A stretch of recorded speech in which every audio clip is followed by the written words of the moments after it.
মহব্বতে জিকির করি লা ইলাহা ইল্লাল্লাহ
জীবনের যে কোনো সময়ের মধ্যে যে কোনো স্থানের মধ্যে পবিত্র স্থানের মধ্যে অপবিত্র স্থানের মধ্যে আমার আল্লাহর জিকির করা যাবে একমাত্র আমার নবীর করুণ পবিত্র অবস্থা পবিত্র জায়গায় করতে নিষেধ করেছে কিনা আমার আল্লাহ বলছে বলা তাআলা জিকরা ইয়া রাসূলুল্লাহ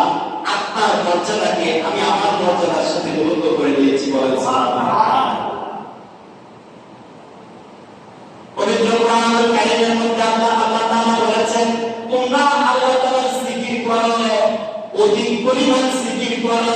তাহলে উপবিষ্ট সাহিত্য অবস্থায় পবিত্র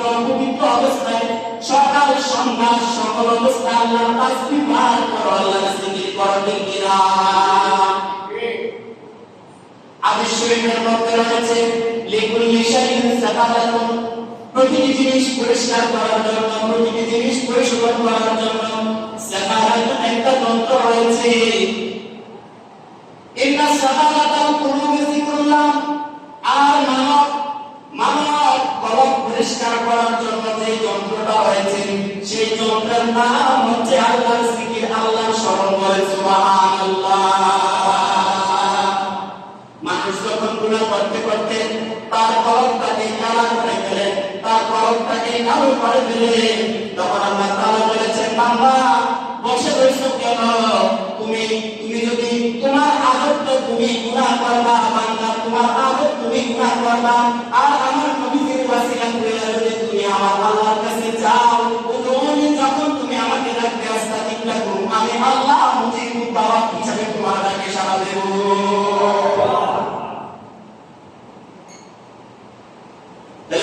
জিনিস পরিষ্কার করার জন্য একটা যন্ত্র রয়েছে কিন্তু মানব কলব পরিষ্কার করার জন্য যে যন্ত্রটা সেটাই হচ্ছে সর্বোত্তম জিকির লা ইলাহা ইল্লাল্লাহ। যখন লা ইলাহা ইল্লাল্লাহ এবং জিকির শেষে মুহাম্মদুর রাসূলুল্লাহ সাল্লাল্লাহু আলাইহি ওয়াসাল্লাম করবে তখন আল্লাহ কোরআনুল কারীমের মধ্যে বলেছেন বান্দা তুমি কি গুনাহ করেছো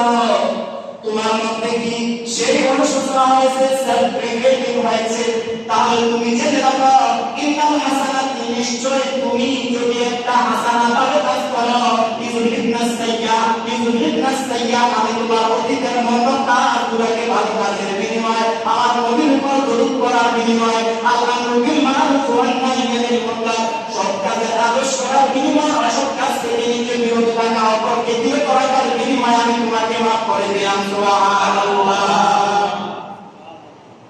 তাহলে আমরা what is the significance of Guru? The praise of Holy Prophet Hazrat Muhammad sallallahu alaihi wasallam.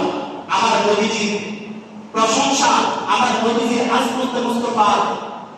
কোরআনের এক সুন্নাহ কোরআন এবং হাদিসের দলিল আমরা পাইলাম আলহামদুলিল্লাহ পেয়েছি। জিকিরের অসংখ্য রেফারেন্স রয়েছে আমরা জিকিরের সিগনিফিকেন্স তাৎপর্য আমরা জীবনের প্রতিটা মুহূর্ত দরুদ এবং জিকিরের সময় প্রয়োজন হয় বলেন সুবহানাল্লাহ। আল্লাহ রাব্বুল আলামিন আল্লাহ তাআলা আমাদেরকে দরুদ এবং জিকির বেশি বেশি করে জিকির এবং দরুদ পড়ার তৌফিক দান করুন, সকলে বলুন আমিন।